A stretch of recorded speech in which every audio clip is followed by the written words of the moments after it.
All right. Well, Max has finally got in here in time today. You know, it's been a while since we've had him kick us off late, but here we go.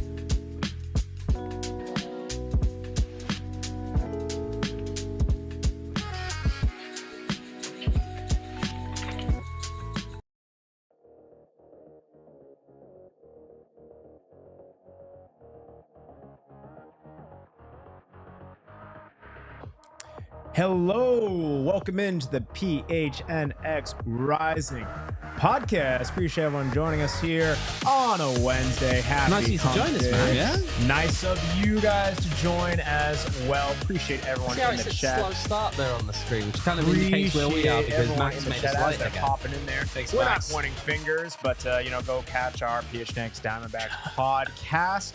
We're not blaming Derek. We are not blaming Derek This isn't for you Derek's being fault, late. Max. I Don't didn't you- say Is it was- Derek, are you still here? I didn't say it was Derek. Derek, are you still here? He's long gone. No.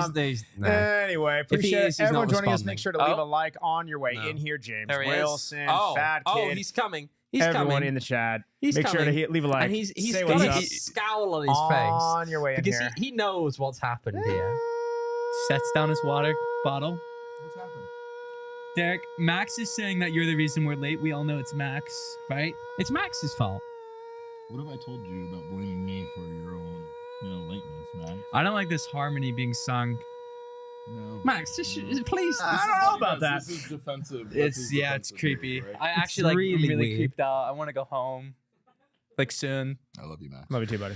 Oh, Anyway, we got a great. But we don't show. love you blaming Derek, though. No. That's not right. Don't do it. That's not on. We got a great show. We got a great show, you guys. Make sure to leave a like on Make sure to your leave a way like, in please. here. I don't know what. Leave a like. Leave a like. leave a man? like. Leave That's a my like. favorite Max photo. We- I don't think it's my favorite. Yeah. There are more, We can't- and you will see more There's over the some coming even- weeks. We can't even. Bangers, There's some always real the we can't even bangers. get through 5 minutes of the show without just absolutely intro- off the intro- rails. I am introduce us, trying Max. to. On my Where'd right you get here, those glasses from, I'm Max? joined by a couple gentlemen. One to my right is the hot dog giver, the sausage spewer himself, Rees, the glizzy guzzler, Goodall. Rees, how you Reese, doing? you promised to run it back. The hot dogs. I said, we got a long time away from that. Well, you said how long away were you from trying a hot dog again? We discussed this probably the last game. 5-6 months. 5-6 months. So like September time, Yeah. we're back to hot dogs, and then we're gonna do it again at the end of the season, right? We're running back the hot dog challenge. I cannot confirm or deny that second part. We got to see how that first hot dog back goes. I was 'Cause if I'm it goes just gonna wrong, say, I'm not- I feel like I'm we not could committed actually, to I feel trying to like go we for could 10. kind of set this up in a way like poor old Max had to make a bet that one year as to whether Oh, Rising, God. like feel- what would Rising have to do in order for you Win to the agree? quadruple. Win the Stop, see now that's just stop. going unrealistic. Wait, you feel hold on like, for a second. You're always, when are you going to ever make a bet ever on this podcast? I'm not dumb. See, he's chicken. I'm not that Oh boy. Oh, God. Anyway, we got stuff to talk about. Of course, the other gentleman to my right, it is Owain, the Oracle. I guess he is. the That's Oracle. that's the name that you've given me Yeah. for a He He while. actually now. kind of with likes it. it. The Evans, how you We'll doing? stick with it. I'm all right. Can we- Another day out of training today. Got some things to talk about with what's going on with Phoenix Rising. I guess that's what we're here Not to the talk most about. exciting starts to the season. But Yeah, that is it's a they do have a way- chance to try and turn it around. Now, people, by the way, are in the chat right now asking if they can compete against Rees. Could we do a real hot dog eating contest? If you really want to do that, I mean, that's on you. But There has to be a sure. prize pool. A prize pool? We're gonna. But like that's only for me. yeah, That's only for there's- me. You know what? Like I need $100 minimum. We'll conjure up something with the diehards, but yeah, 100%. I do like that. But yeah, shout out Siley, Ramon, BJR, Fat Kid, everyone in the chat. Also, of course, shout out to Mr. Cal Cooper behind the Mac, pushing the buttons, doing the thing. Yeah, we'll figure that out. We're gonna table that as we get into some more the hot dog contest for other people to join in. How about Rising, huh? How about them? Yeah, no more hot dogs. How about those Risings? Right, we're talking about things that Rising is doing, and we're talking about slow starts. We're talking about redemption arcs for Rees. We're trying to talk about redemption arcs for Rising. And listen, guys, it's a long season.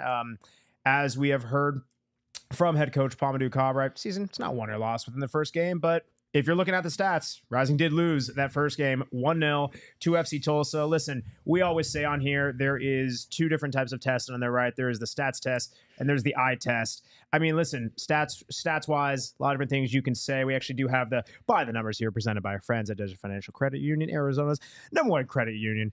All right, we got Phoenix Rising 1, Phoenix Rising 0, FC Tulsa 1. Again, that XG, that's kind of the darning stat right here. Rising out XG'd by a full goal. But hey, guys, one game in, we already got it. Possession FC hanging in the rafters. Possession FC. We are there 68% possession to 32% for FC Tulsa. Shots relatively even, 7-8. Shots on goal, a little bit of a disparity, 3-5. So again, Tulsa had more shots and they were a bit more clinical. Listen, that was the stats test, but as we know, there's also the eye test. Did you guys overall, I know we weren't incredibly impressed when we were kind of chopping up after the game. After reflection, any positives we can take from that result? Jeez, that was I don't know. That was a long pause. Yeah, I mean, I was watching the first half. I'd have left the pause longer, man. To be honest. Yeah. You know the scene. Might have taken us as long to come out with something as it did for Rising to work out how to play it out of the back line. You know the scene from Ratatouille where the food critic's trying the ratatouille and he gets like taken back to when he was like a young kid? Okay. That's what I felt like watching that first half, but I was taken back to like 6 months ago watching this team last season. It was very slow. I mean, we were counting like how many times the ball got played back to Patrick Rakowski from either Mo or Pop, and it just felt like it was nonstop. And to be honest, it kind of was nonstop between those three players. Pop, our boy, completed 79 total passes. 33 were to either Traore or Rakowski. 78 total for Mo. 37 of which were to either Pop or Rakowski. They just like kept playing the ball back to each other, and that's really why it was so slow for that like first half. Yeah. It just was not great. I tell you what, should we start taking some video because we do have some comments from different people. Let's get some. This was post game. Patrick Rakowski just kind of giving some overall thoughts on kind of where the team were at after the match and just thoughts on the game at large. Pretty disappointing. I think the first half in general, I feel like we were a little bit slow. We were a little bit behind. I feel like for a lot of guys, it's a new league, so I feel like we needed to a little bit adjust to it. Second half, I feel like you could see we got more into the game, we created more chances. At the end of the day, we didn't create enough. We got to be honest about that as well. Keeper did not need to make any big saves, so again, I feel like the first half was not good, second half got better, and we're going to build up from that. Yeah, first half no good. Second half could have been better. I mean, listen, I think we have been used to this team starting slow in the past. Again, different coach, different players. I think you can make the case, right? I think this team did grow into it a bit into the second half. But I mean, listen, we kind of noted, and as we were we've given predictions on the season, you're kind of looking at how the roster is being constructed. There's a lot of guys who are younger on this roster and who do not have the USL championship experience. And we saw that in full display against a relatively grizzled veteran Tulsa team who they were not deterred by the moment. They showed up. Rising looked a little bit rusty, looked a little bit unsure of what to do at times. Yeah, it was definitely not the easiest. I mean, we do have the passing map, don't we, as well? We got that Rees for us. So let's have a look. I mean, this kind of just epitomizes, I think, what we saw here. It's as you said, right? It was Patrick Rakowski, Pat my boy, Mo Traore, pass it around. You see that triangle? It's huge. Look at that triangle. For those of you who aren't sure quite what you're looking at here, or by the if way, you're on audio, or if you're on audio, you Yeah. won't get that anyway. But if you are looking at it, the individual points on there are like tells you the average position of the players, and the thickness of the line is what's going to show you how many passes are between the individual players there. So pretty much the entirety of the thickness in this line is that triangle at the back. In fact, I believe it's a quarter of the whole total passes for the entire game like it. were between some combination of Patrick Rakowski, Mo Traore, and Pat my boy. You get a little bit going out wide as well there, Ryan Flood, Colin Smith as well. But a lot of it, so much of it is just around that back line. It's passing it back and forth and back and forth. And that's because of what they were like in that first half, where they have over 60% of the possession and they just couldn't find ways to do anything with it. They didn't really threaten. They had the one real chance that was cleared off the line in the first half. But besides that, you look at it and go, I don't know, they didn't really do very much with it. Even in the second half, when they started to, find ways to go forward, there was a whole spell there whereby they just weren't getting shots off. There was a 30-minute gap between shots at one point for Phoenix Rising. Darius Formela's chance at about the beginning of stoppage time was the first real chance they actually created. First real shot they took off. Now, a lot of it, and this is an interesting part from my perspective in terms of why they couldn't build out the back, because people will say things like they were a bit slower, they weren't necessarily, there were still things to work out. One thing that Patrick said after the game was Tulsa must have kind of worked out that Rising were going to want to play it up through the middle. They were going to use that center of the park to find ways to play out of it. And Tulsa effectively countered that in the way that they closed down options in the middle of the park. Now, that's when I actually managed to ask a little bit to Noble Acallo today about quite what was going on with that. Let's have a listen.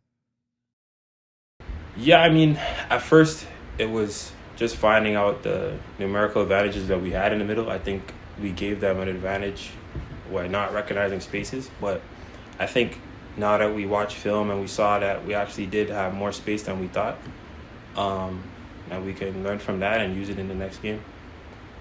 Yeah. So then, when you see you have more space looking back than you may have thought, how do you, as a group, recognize that in game? So it's not a Monday morning, we had more than we thought. How do you recognize that in the moment? I think it's just tactically being aware of what they might throw at us and adjusting on the fly quickly. I think as we did in the second half, I think maybe we can recognize that, like you said, quicker in the first half and adjust that way. But we're all still learning each other and coming together, so I think things will click for us sooner rather than later. Yeah. I mean, listen, I think if you are going to try to play devil's advocate, if you're trying to put a positive spin to it, these guys have not had a ton of time together. Again, they're newer to the league. I think some of those things you can see within the movement, or rather lack thereof. And I think that, to me, is going to be something where you hope that comes with more experience within the season. But some of the things that I think, right, there are some tactical nuances with how they can improve. But really, we saw so often, really, especially in the first half, where, as we mentioned, Patrick Rakowski, right, gets the ball, he's slowly dribbling up, and you see him, he's almost outside of the center circle at midfield, and you just look that FC Tulsa, they sit back, they have an entire, all of the outfield players right in front of him, they're playing in a lower block, and they are essentially daring Rising, you need to play through us. And I think the most, damning part about that was that there was really no movement off the ball. I can understand if there are guys who have not played together, or guys you're still trying to figure out things tactically, but to not have the instinct of saying, hey, we need to move for our goalkeeper, we need to try some overlap runs or try to show for the ball, that's something where you're either doing that and they're not. And I really don't know how you fix that on a quicker level without calling more attention to it. Right. It just felt static, genuinely static at times watching them. It got to a point whereby what we were watching, I feel like we were kind of saying to each other up there on the press box, looking down on it, like, do these guys have any ideas right now? And it didn't feel as though in that first half they had a whole lot of ideas. Yep. There were once or twice where they'd work it out wide. Most of the threats tended to come down Damian Rivera's side. Yep. It felt as though, at least in the first half, definitely. A few times in the second half as well. But it didn't feel as though there was a whole lot. It wasn't just urgency or the lack thereof. It felt as though we were kind of watching just a very static, very I don't know. I just didn't necessarily see the idea of what they were to be in that one. Again, this is a team that we were told was going to be a bit more aggressive. They were going to play a bit more up tempo, perhaps compared with what we'd seen in the past. And that's just the complete opposite of, I think, what we saw in the first half, which felt like a team without, in all honesty, I think a real identity for what they were trying to do with the ball. Mm-hmm. The bright spots really came from, as you mentioned, Damian Rivera. I mean, there were a few times when Ryan Flood got it on deep for Rising and then just played a ball over the top. And that's one thing we were speaking about during the game, is that Rising just, if they're not going to make runs, let's play balls over the top from deep and get something in there. And that's how Rivera was able to really create some of his opportunities for Rising in this game. But I thought one thing that was just so interesting, and not in a good way, was really the lack of movement as a whole, but especially on that right-hand side. Yeah. That kind of the way it's structured on the right just feels like it needs movement. I mean, Formella would move in, Colin Smith would overlap, and it felt like Colin Smith did not overlap nearly as much. It was expected, really, as he is, I don't want to say a defense optional at right back, but it's much more attacking oriented than. I mean, he's a Ryan little Flood. bit. Yeah, but it's still, there just weren't the runs that overlap for Formella that we really expected to see on Saturday. I think the other thing I'd say here is that obviously you look to the second half and people say, okay, it was better. We were aggressive. I also want to say this. I don't want to take away from Tulsa. I don't want to take away from what Tulsa came in to do, right? In the second half, they knew they had a lead. Okay. They felt reasonably comfortable with it. And for all intents and purposes, did Phoenix Rising deserve to come out with some of that game with something? I don't think they did. I don't think that for all of the possession, for all of the territory, for all of the whipping crosses in, I don't think they ever truly managed to cross that line to a point where they became threatening. It's proven in the number of shots. It's proven in the fact that chasing a game late, for that last half hour, from about the 60th minute to about the 90th minute, Phoenix Rising did not take a shot. Yeah. They did not take a shot. That's not indicative. You can say Rising are kind of knocking on the door, but ultimately Tulsa defended very well. Can't score if in you don't those shoot. moments. Yeah. And Rising weren't getting shots off. And so as much as you kind of want to say, okay, it was improved, and it was improved, you also can't take away the agency from Tulsa in that they sat back, they allowed Rising to have some of that. They allowed Rising to play in that kind of way, and were just very, very, very good defensively in terms of keeping them out. Now, obviously, we were chatting about this one a little bit earlier, but not quite sure how Johan Peñaranda managed to get into Team of the Week. Because I don't think he had enough to do, to be frank, to get into Team of the Week. 2 saves, just 2. Yeah. The other shot was Hey, but blocked, that clean cleared sheet, off line. though. I will say he Clean sheet's wasn't not up for going Player past of the Week. He wasn't up for Player of the Week this week, even though he was in Team of the Week. But I just feel as though, again, there's a whole lot there to it whereby the worry, and it's probably a premature worry, and I kind of said this in the column I wrote afterwards about, yes, it's a game in March. It's not a game in September. This team will grow. This will not be the finished product that we're going to see. They should get better. The worry, of course, has been from the fact that, it felt like a game that we were watching around that time last season. But the real worry, I think, is if Rising can't find ways to effectively deal with teams that are going to be a bit better defensively in some of these games, that are going to be very comfortable being off the ball, that are going to pounce on that 1 or 2 chances that you really give them over the course of an entire game, is that other teams are going to sit back. And an exciting, free-flowing kind of football, the kind of exciting, we're going to score a lot of goals, requires games to open up a little bit more usually. And if they can't find ways to force these games open, it could be a long season. Yep, very much so. I mean, that's one thing I mentioned in preseason. That was kind of my worry, because what we saw from preseason was that Rising looked good in possession on the attack against teams that were willing to commit more numbers for themselves. So they kind of got counterattack opportunities against St. Louis. Yes, it is, MLS Next Pro, but St. Louis weren't sitting in a low block. They were trying to push their ideals, push more, not free flowing, but more attacking style. And that they're just not seeing them against the low block. I do have, again, it is still early, but I do have a little bit of concern when they do go up against like teams like a Detroit where they're going to sit back for 90 minutes. I mean, not that much, but still, it could still cause problems for this team. 100%. I mean, listen, especially like a team like Tulsa, who very much, right, they can sit back, they can defend, they know that they're are prone to pounce on opportunities, especially with a team like that. Then you give them a goal advantage within the first half. I mean, that's one where any team is going to take advantage of it, and Rising very much struggled to break them down even further after the goal. That does lead me to, I do want to make sure we touch on Patrick Rakowski, right? Patrick Rakowski passing out of the back. We know he is not Rocco Rios Novo. We know he is a different profile from him, right? Understandably, you watching the goal back, right? You can make comments about the pass. You can say it was the touch. And I'm sure there's probably a little bit of combo in between. If this team is going to have the look and profile of having him play out with the back and being the distributor like that, it's going to make things very, I would say, interesting in terms of how you kind of ride that philosophy versus how you're going to build upon it. Do you guys see this as this is something moving forward, that this is how this team is going to play? And if so, is Patrick Rakowski going to be the catalyst for it? I don't think that this is, or let me preface this with, I don't think Patrick Rakowski is good enough to be a distributor if that's how Rising are going to play. Sure.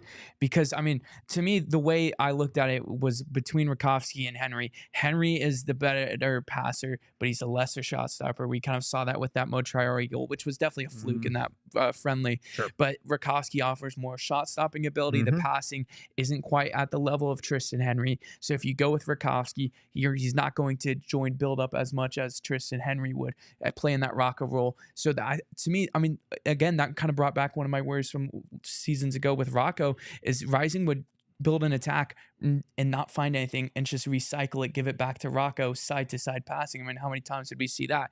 So I don't think this is really the direction that Rising should go if they are going to build the back with Rakowski. I mean, look, it's going to be an awkward one regardless, not least because teams are going to, find ways to kind of sit back ultimately and allow you to pass and try and catch you on the counter during the course of the season. I don't think there's an easy answer to it, because I think despite what people at the club will say about being happy with the caliber of the goalkeepers, they're fine goalkeepers, but I wouldn't say you're looking at all league players, either of them. Sure. And I don't think anyone inherently kind of stands out as, the player, the one to watch when you're thinking about who's going to be ultimately the better option in those moments. I mean... And I also want to point out, right, that, again, as kind of noted what we were saying earlier, like this, in my opinion, how we kind of saw this is not completely falling on Rakowski. There was a lack of movement from the club as a whole when they're out there. It's very hard to ping out a pass when your 10 outfield players are not really moving off the ball. What I will say is, I think this is also just an adjustment from Rising fans. We have been spoiled by pretty much elite goalkeeping at the USL Championship level year after year after year, and especially with the profile of Rocco Rios Novo, either whether it's going to be someone who's how they're playing at the feet or within that shot stopping ability. We were kind of used to having it both, best of both worlds. It's just going to be an adjustment. We're going to have to see how that folds out. I think we also need to point out, right, is Tristan a better player with his feet than Rakowski? Probably yes.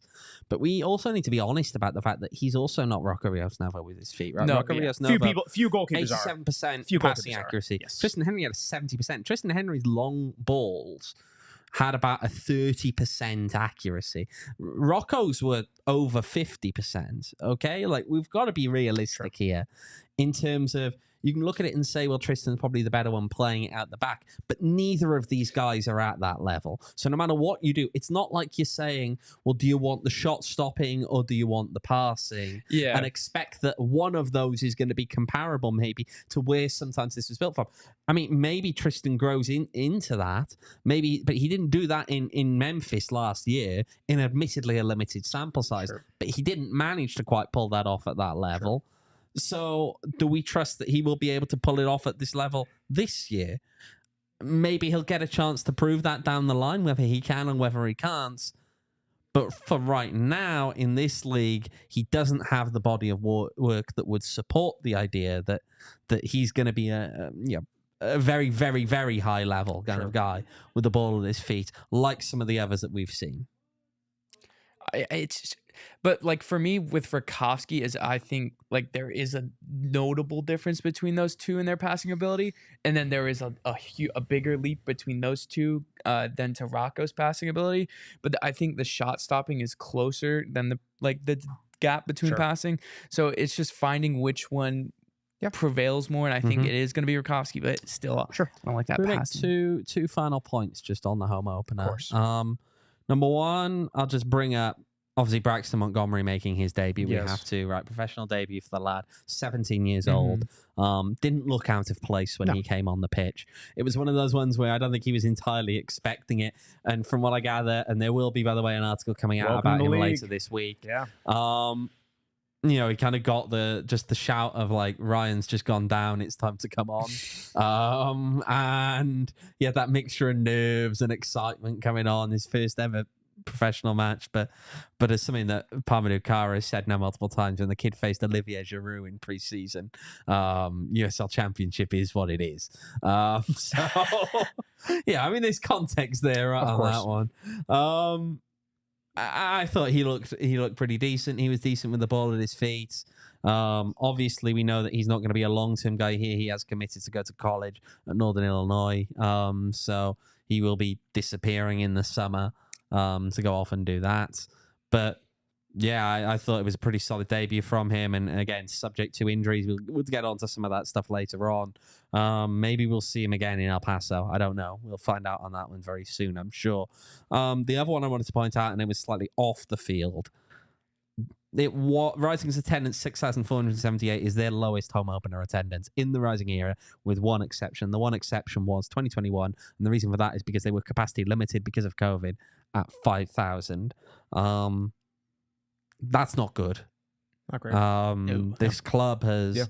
There have been people complaining the attendances aren't good enough for a little while. I'm not talking about fans now. I'm talking about there have been people whose opinions should actually be followed on this club, who have been saying the attendances aren't good enough and they need to find ways to sell more tickets. It's not been. I mean, look, when you start the season off, I know they were poor last year. Your home opener is the game that you have all that runway. The all optimism that time. is at its highest. Max, you've worked in a front office. How big is that home opener? Like, I feel like every time I hear it, it sets the tone.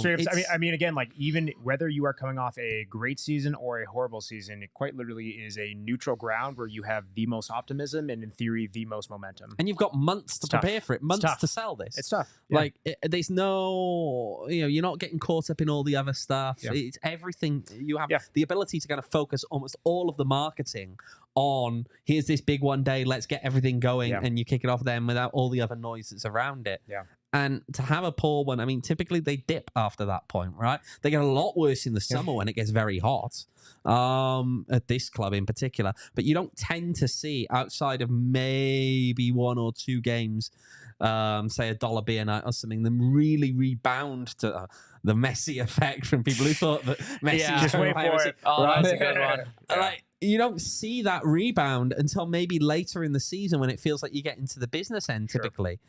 That's normally one of the highest attendances of the year. I mean, it is Rising's record attendance game on a home opener night.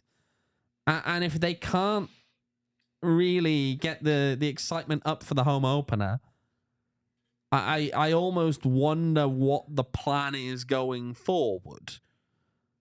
And it kind of goes back. We spoke about this last week, didn't we? About what felt like a lack of hype in coming off a preseason. There wasn't the excitement. I didn't feel that you just didn't feel as though they were doing enough to generate the excitement. Almost. It's especially if you look at it, and I know that attendance number is across Phoenix Rising as a whole, but even if you look at, right, this is the third year within this stadium, right? 2023, right? You have the new stadium. 2024, you're coming off of, got the Campeonas tour.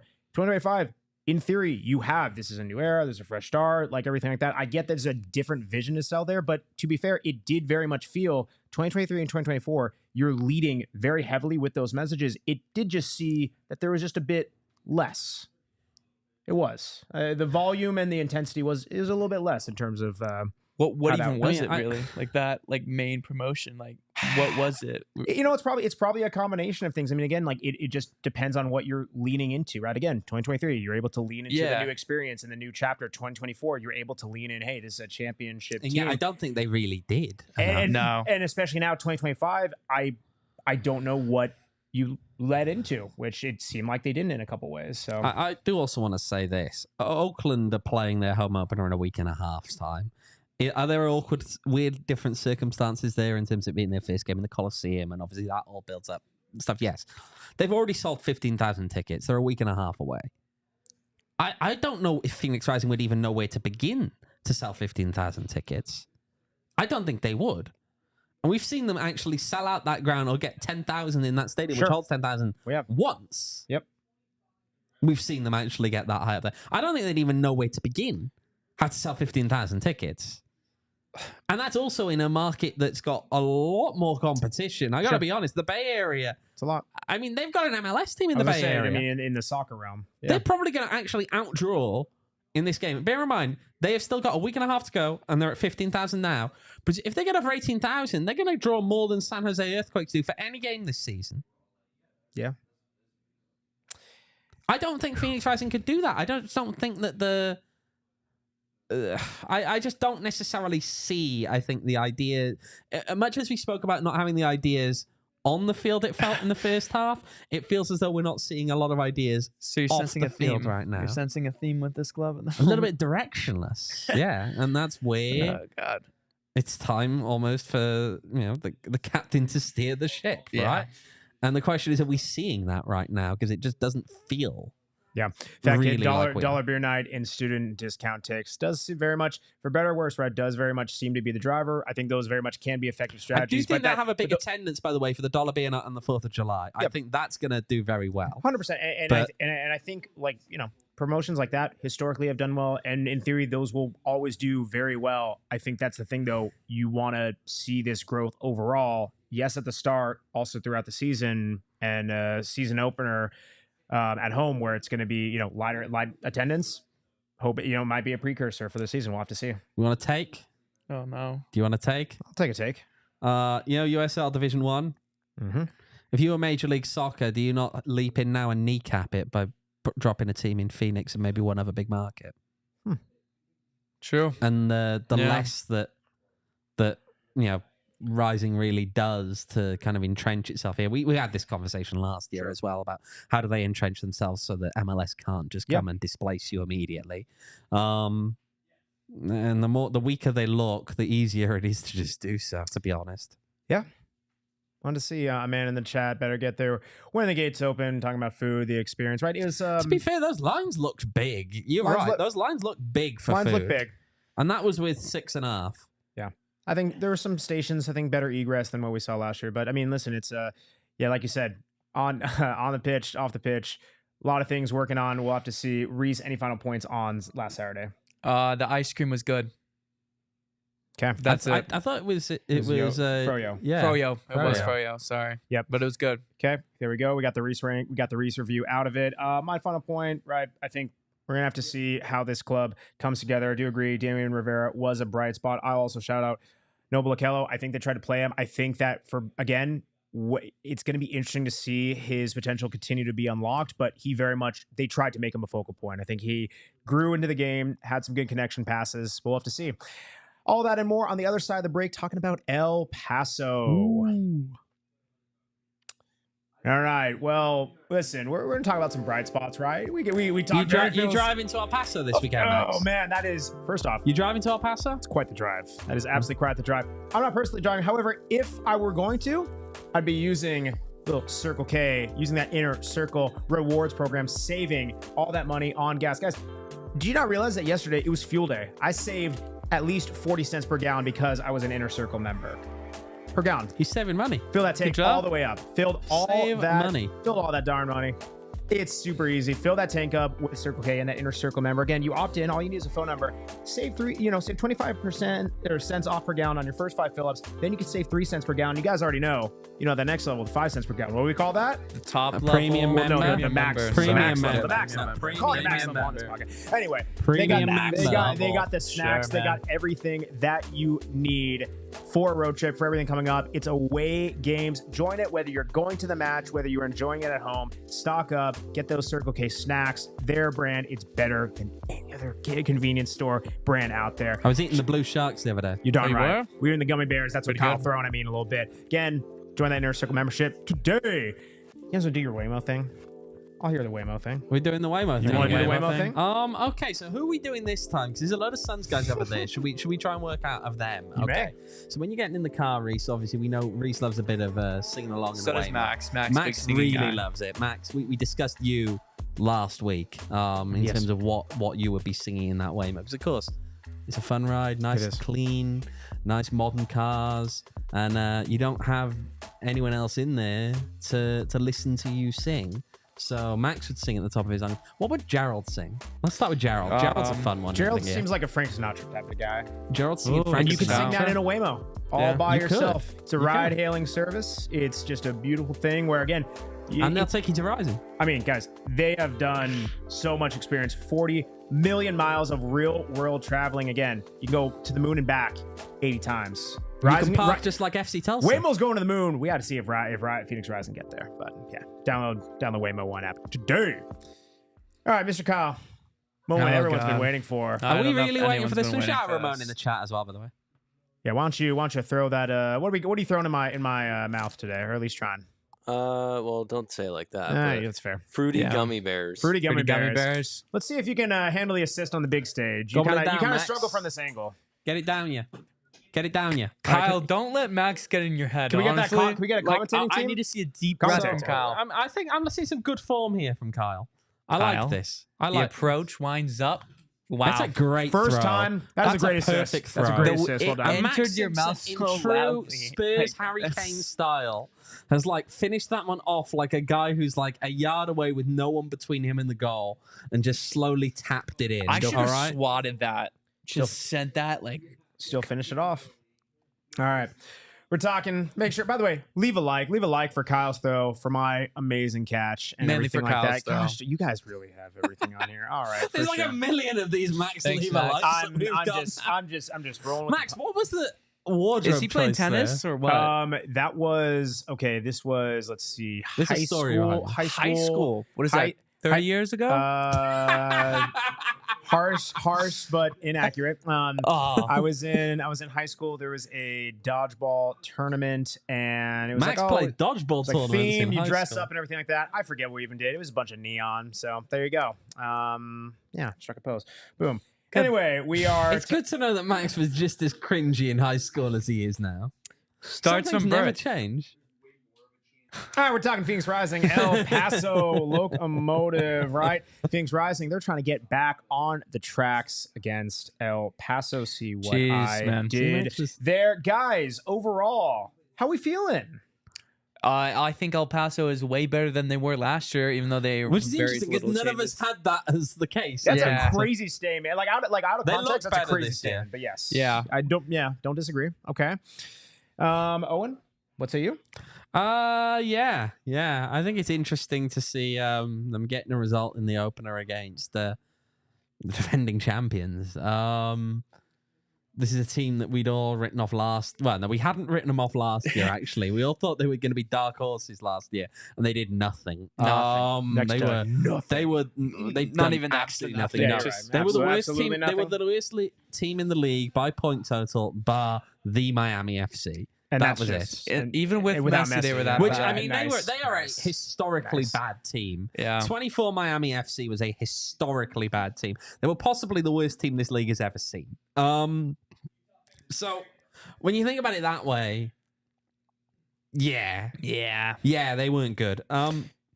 This year we thought they weren't going to be very good, and now suddenly they're getting a draw in their opening game. So it's a 1-game sample size, but right, sure, seemed impressive. They commit a penalty foul within 43 seconds. I think it was 46. 46. Yeah. Okay, and yet they come back with a 90th minute equalizer. They outshot Colorado Springs Switchbacks in pretty much every level. Total shots on target, big chances.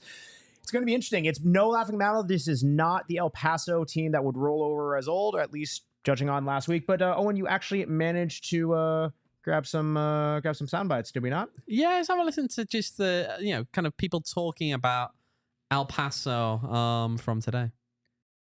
I think it's going to be a good matchup. They're obviously they have a great coach in Wilmer, who's also been in MLS. Coach Houston Dynamo, Montreal, done very well. So I have respect for him, and I know what I'm going to expect from him.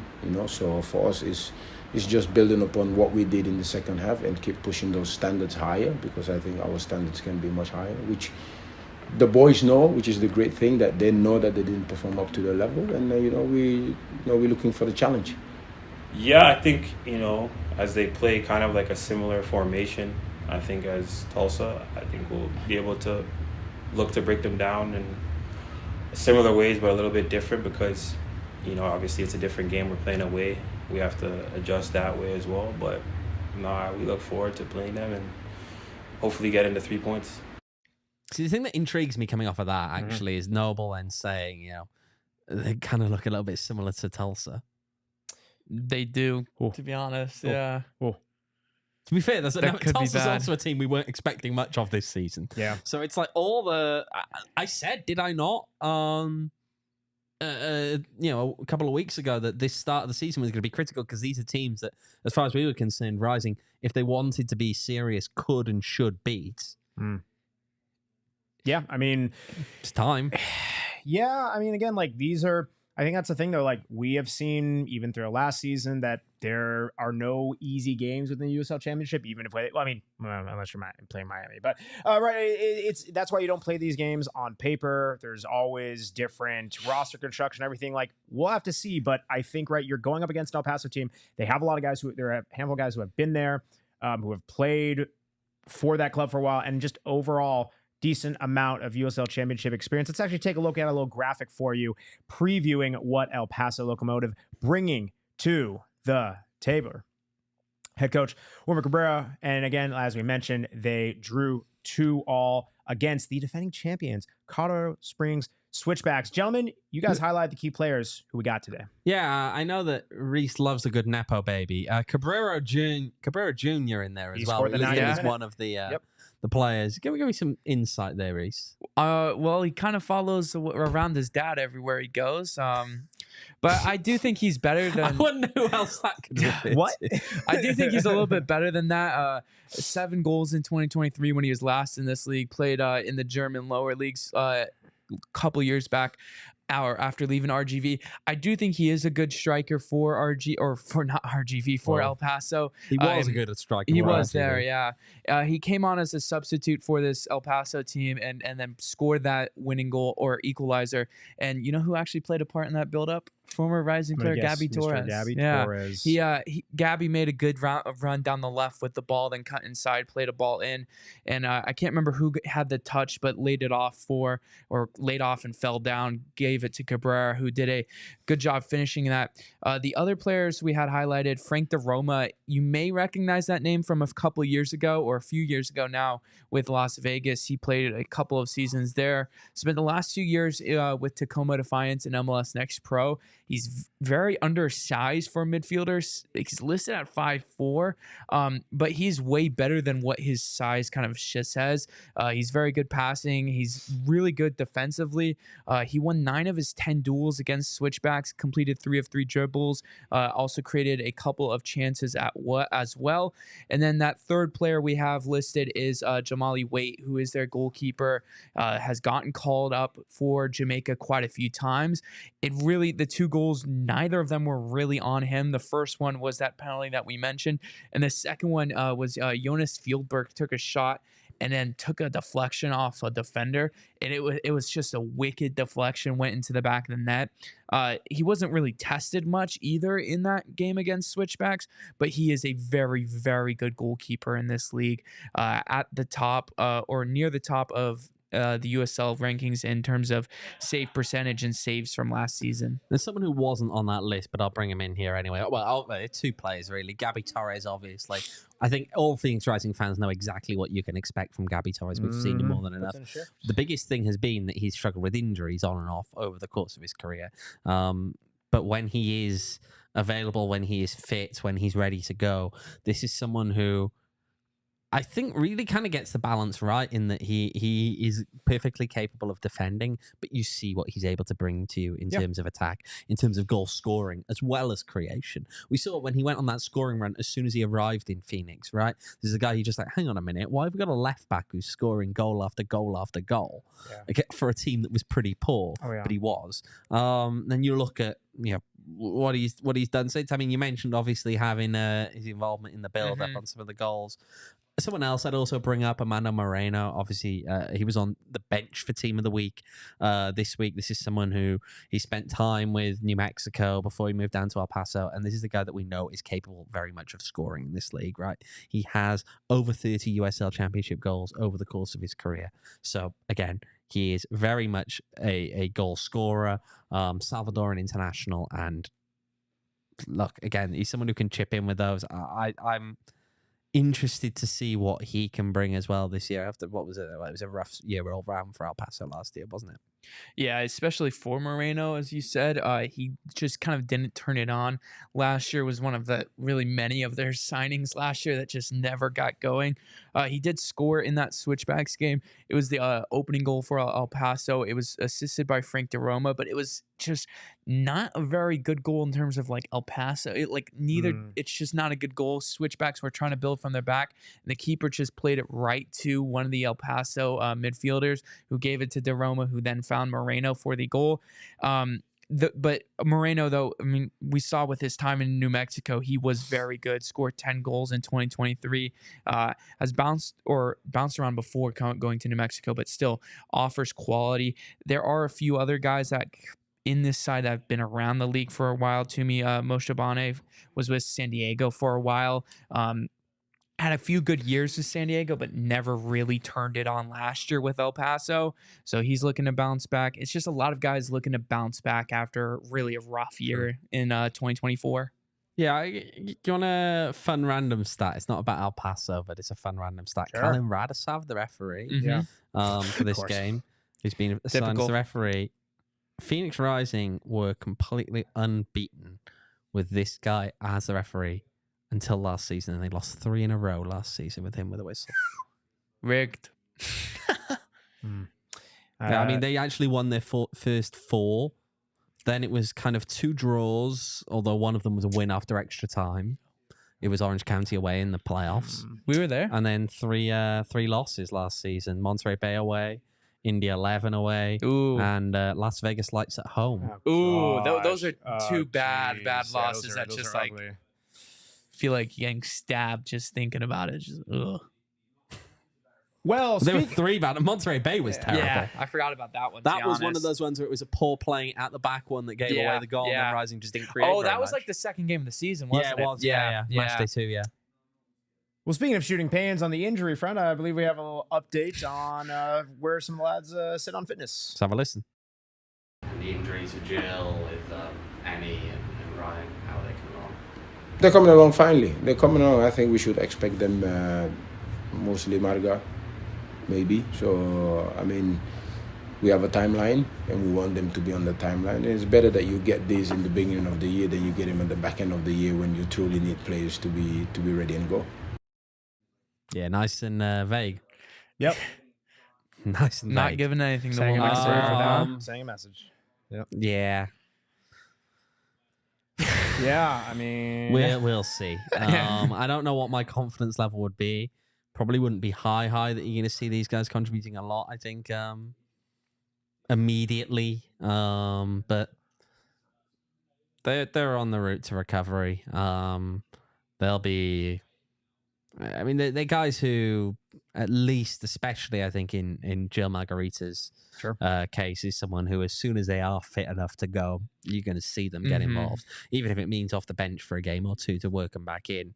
But I'm intrigued. I mean, the other thing about it is that obviously it's 2 players down at left back, as we saw in the last game. So Braxton Montgomery ending up at left back. If he has to go again, I mean, it was something that came up in the presser today about, would you be confident in having go 70, 80, 90 minutes if you had to? And again, the comment was, did he look at a place? That's what the comment was effectively from Pa, from Noble about this is he just didn't look at a place. So why would you be overly worried about it? He's clearly capable of getting it done. I mean, I agree with that. I mean, with the very limited sample size that I've seen of Braxton, I've been very impressed with him. I do think he's very confident, especially with how that left back role is for Rising. It is pretty much a midfielder when Rising have the ball, and you kind of seen that. I've seen glimpses of him really. I mean, I think it was 19 of 19 passes. I know it was late in the match and not all of them were forward, but he completed each of his passes that he attempted against Tulsa on Saturday. All right, here's a question for you. We spoke about the goalkeeper. I want to look up the top. Who are you starting this game? Isan or Rémi? I'm sticking with Rémi. I'll stick with Rémi. I would agree. There we go. We got a trio of Rémis, but why? For me, I think Isan drifts too much. I don't think I think he drifts into the channels, which isn't always a bad thing. But I think for a team that's kind of just trying to figure out where other players are on the pitch, you kind of want like certainty. And I feel like with Rémi, you'll be certain that he is in that 9 spots. Yes, he might drift offside more than you'd like, but I do think, and I also think you need to get Rémi in form, get going on this tally on the season. I would agree. Looking to get him in form, plus you have give a larger sample size of what he can do, at least certainly to the fans' perspective. But I think he offers a lot of, if this team is trying to build up, if they are trying to work up within their different passing cycles and everything, I think he can offer you more, at least at this point. Yeah, I mean, everything there, it'll probably be Isan's first ever game on a baseball field. Yeah. Oh boy. Love that baseball field. Rémi's used to At it. least the dirt's not fully out yet. He had that brace away in It's Tulsa. somewhat sodded over. Oh boy. It's an attempt to sod over it. All right. Well, I think it's the best time of any, the moment we've all been waiting for. Chat, please chime in as well. Gonna go around the horn. Score predictions. Start with Kyle, I think. Please list the score. I'm happy to start with Kyle. Kyle and goal middle scorers. name Cooper. What do you got? Kyle gives off no middle name energy, by the way. Yeah, I know. No middle name. Whoa. Do you have a middle name, What's your Kyle? middle name? I do. What's your middle name? I Wait, You'll have to everyone in find the out. chat, guess Kyle's middle name. Drop it in there. And Well, Kyle's approach here is no to identity theft. Yeah. So that's why drop exactly. drop Kyle's middle name in the chat. It's a Whatever one we secret. like more, that's who I'm going to adopt for the rest of the. his middle of the name show. is actually just producer. Kyle, Yeah. producer, Coop. He was born for this. I'll let the chat I like decide. that. The chat will decide. He was born for Anyway, this. Kyle, TBD name, middle name Cooper. What do we got? I hate to do this, but another 1-0 loss for Rising. Oh, Boy. Did you predict that last week? No, I predict Rising to win. That's right. So, We both predicted 1-0 in Rising's trying to favor. That's right. Except me, I said reverse 0-0. it. You did say Has to be different. Has to be different. All right, None so of you us had a Tulsa score. no. So you have 1-0 Rising losing. Okay, Owain. I'm gonna go 1-1. Okay. Would you like to name the Rising goal scorer? Own goal. Man, that's what I had last week. What All right. defender? Yeah. Well, Paso defender. I don't know, okay, but I feel as though what I saw from El Paso looked defensively a bit weird at some of those Yeah. moments. So I'm just gonna. I mean, to be fair, Colorado Springs didn't look No, great they didn't. defensively either. Okay. I'm just gonna go own goal. Why not? Reese. I don't want to say this, but 2-1 El Paso Locomotive. Oh wow! Wow. Barn burner. Cabrera scores. This is why wouldn't he? For Rising, I have no idea, but we'll go Noble Cuello because that's the first Noble name that stood Kah, out the to me. gentle giant. Yeah. Is that what they call him, or is that what you call I him? don't know. It kind of gets lobbed around different Okay. names for him because he's a big guy. Yeah.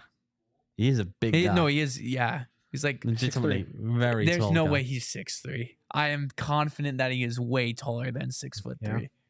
I don't want to say he's like 6'11", but he's probably like that's 6'6".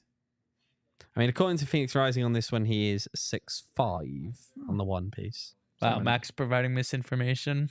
You said 6'11", my guy. I said I don't want to say 6'11" because that's way too much. Now, we're I gonna don't take think this he and was blurt ever out 6'11". I said I think he's probably 6'6". He's a big guy. We're He gonna is a take big Max, guy. what's your score prediction, we're Max gonna Simpson? We're gonna take what you said and then What's your score blur prediction? out the don't.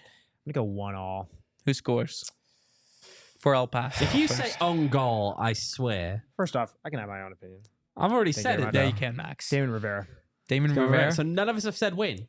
Left foot, right Are you foot, trying head. to hang on a minute? Are we trying to like jinx it in that none of us had a loss last week? Yeah. So none of us give a win this week, Well, and then but they'll hold win. on, I'm not placing a bet, so there you go. That's Max, very put true. an octopus on this game. Yeah, maybe I will. I don't think you'd be able to. There's not normally quite I enough know, different but- variables. Oh, we'll figure. Max finds a way.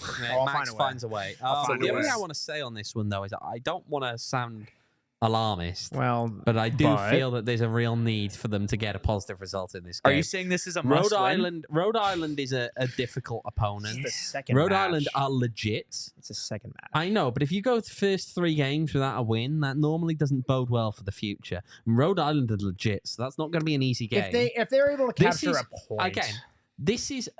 But you're at a point whereby last week was supposed to be a game you should have gotten a result in. This week, probably a game you should get a result in.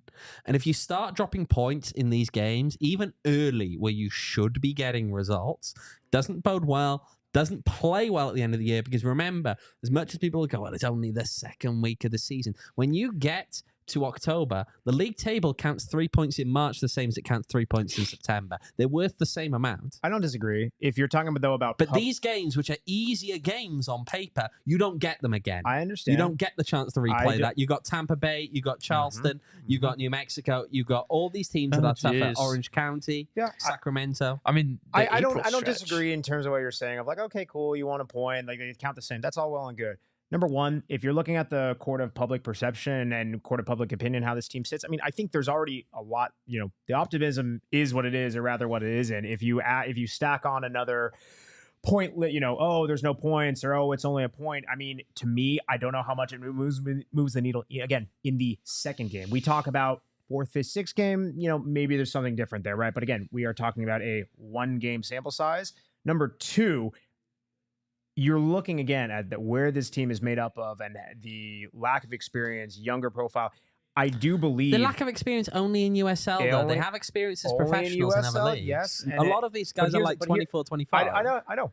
For lack of experience within USL, but that still does count in the sense of, again, there is a different profile in this league. It's a lot more physical. There is a lot of difference compared to where these guys have played. It's not apples to apples. It's not even apples to oranges, really. So I think this team could get better as they go on. However, I do agree with you in the point of if you don't pick up some results early on, you're going to be asking a lot of questions on, do you have that time to materialize without the ticking time bomb of, oh gosh, the season's already over before it began. But I don't think we're there yet. That's where I'm getting at. I know. My fear again just is I think that Rhode Island are legit. And for game 3, there, say for example, if you go and lose in El Paso now, and you then come home and you play Rhode Island, I think, and that's not an indictment on this team if they lose at home to Rhode Island. I do think Rhode Island are legit.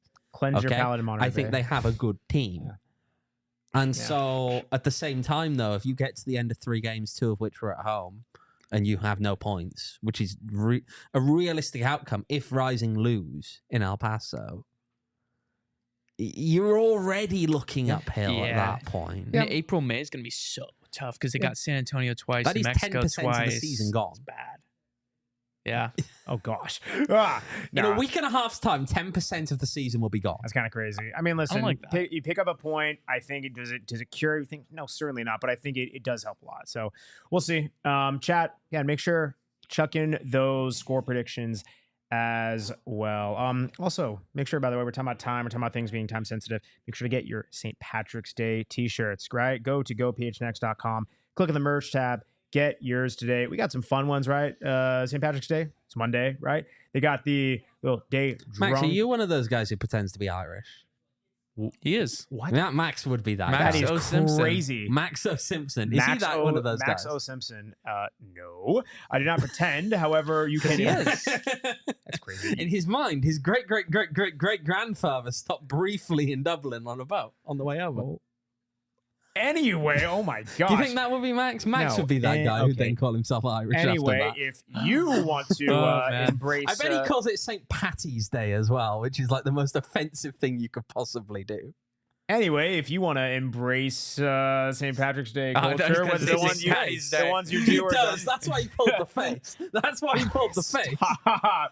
Oh, you guys are crazy. Anyway, they got the day drinking champions tea. They got the day drinking Phoenix tea. Check it out on screen. Looking pretty. Grab a burr. It's looking great. See, Paddy is fine. It's when people do it to like Patty is just weird, and it's only ever Americans who do that. It's so weird. What, Patty? It's you say Paddy. Yeah, Patty. You can't do it with T's in there. Yeah, Patty. Patty. I don't like where this is going. Patty? We're saying the same thing. Patty. Max, go to bed, old man. You get what I'm saying, don't you, Rees? I do. Patty. And it's not right, is it? No. No, it's wrong. evil. James Wilson to save us in the chat. My prediction is a 1-all Remy goal. I like that. I'd like to see a Remy goal. I would like to see. We'd all a like Remy to goal. see a Remy goal. Let Remy cook. Let Remy cook. Isn't that the Ratatouille? That's what I was referencing. How many Ratatouille We references? now go That's full just circle. Two. This is two with Ratatouille this entire references. thing.